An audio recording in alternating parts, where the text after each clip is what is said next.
Hello and welcome to Hasu Hour.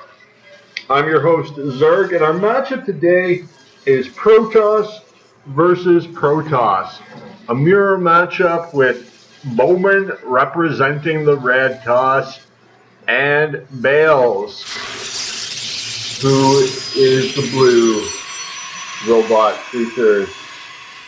So we're going to look at the strategies that these players do in order to gain maybe a better understanding of top level 1v1 play, as well as to facilitate our own games by watching what experts do.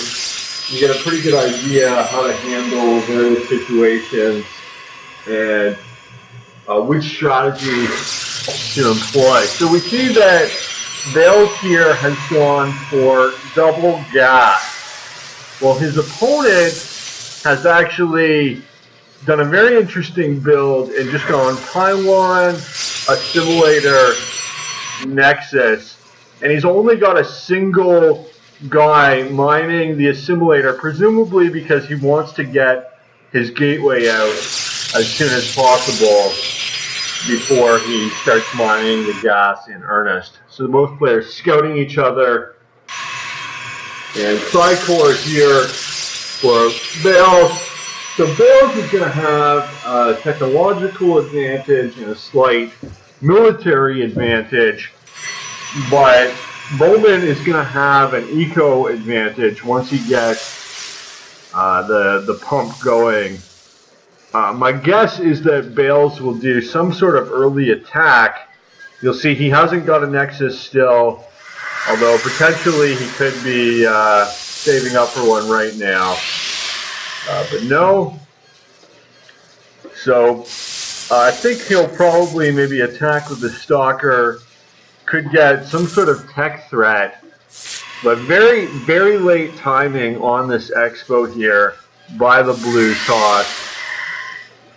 And it'll be interesting to see what develops. A second gate going down for Bowman, actually well in advance of the blue player's second gate, despite the fact that he still hasn't got an expo.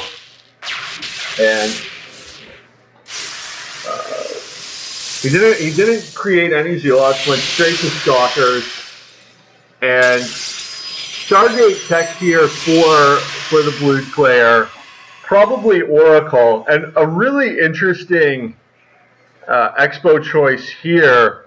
I guess he had to do this because the pylon blocked his natural, so he just went ahead and took his second nat and did in fact go for a one stalker attack.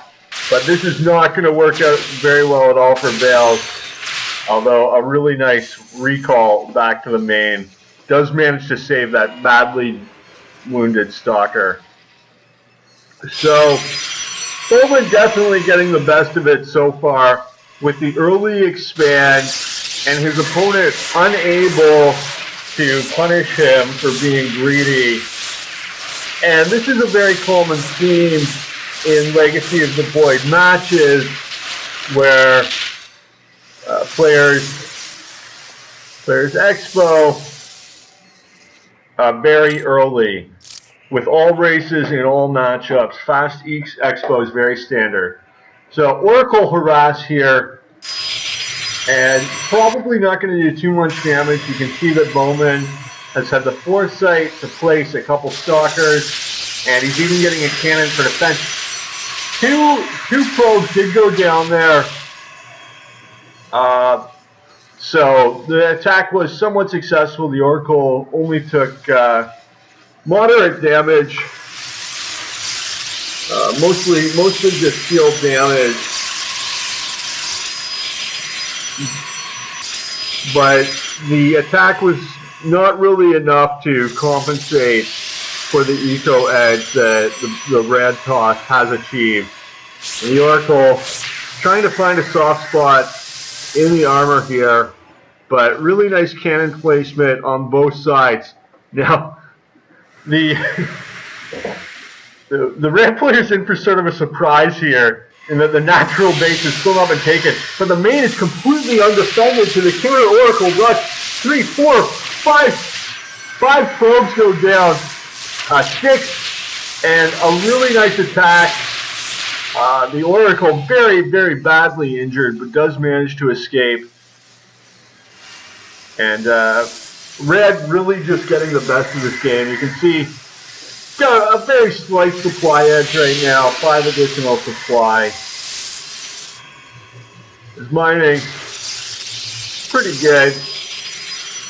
Both players actually somewhat close to saturation mining on their 2 bases. So potentially this game could be a little closer actually than I was thinking it would be. And we've got a hallucinated Phoenix doing some scouting, and 2 actual Phoenixes looking for, trying to hunt some air here, trying to find an Oracle or a Phoenix that they can take out, as well as that Mothership Core could be attacked, but he does have to be careful. He doesn't want to lose his powerful air units to the Photon Overcharge. Third base going down now for Bowman, and his opponent is scouting it here with the hallucinated Phoenix. So he is going to know about that base. He does grab a third of his own, as well as an attack on the second, actually first natural, because he chose the unorthodox expand location because of that probe, and he did manage to get a couple probes there with his Phoenix. Harvester count 55 to 50, fairly close, but representative of Bowman's slight advantage throughout the game on account of the very early game play, as well as the successful Oracle attack. But at top level play, StarCraft is really about the piling on of these slight advantages. And another little bit of Phoenix harass here is going to get spotted by the OBS. And the cannon is going to be able to pretty much defend the probe. Only 1 probe killed at the cost of 1 Phoenix, so sort of an unsuccessful harass. And you see how powerful this static defense is. Placed in the midline, just guarding those probes.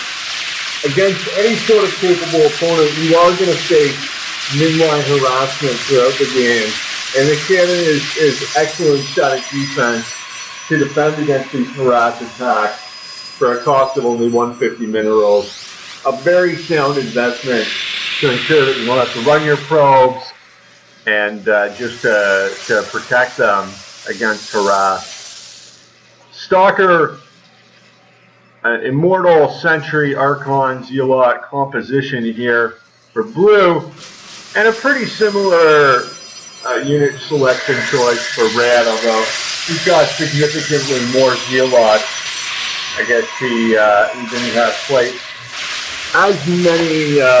as much Vestial gas as his opponent.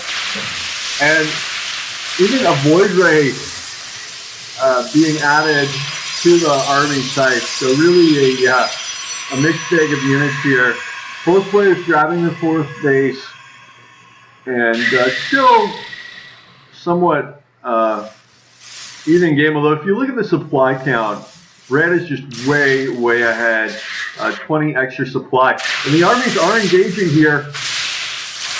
The Charge Lord Zealot jumping in, able to get an Archon kill before the tactical retreat of the blue toss. Red not sure if he wants to commit to a full frontal assault and potentially face Photon Overcharge defense. But in he moves, and the first pylon goes down. Both armies engaging here and not able to crack the well-defended blue toss main.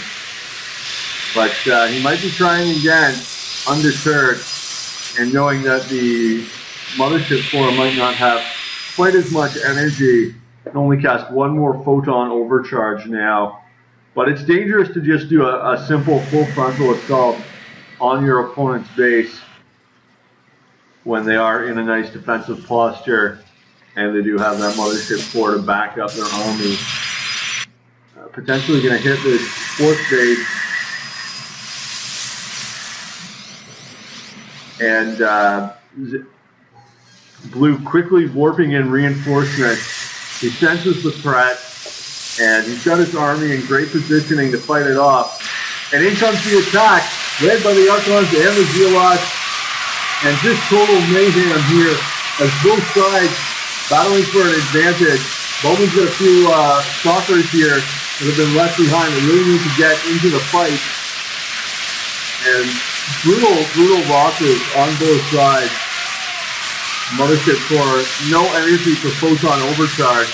It looks like Bowman is going to break through here, and this has got to be the game. The Blue Army in shambles, and its fourth base destroyed. That is all, ladies and gentlemen.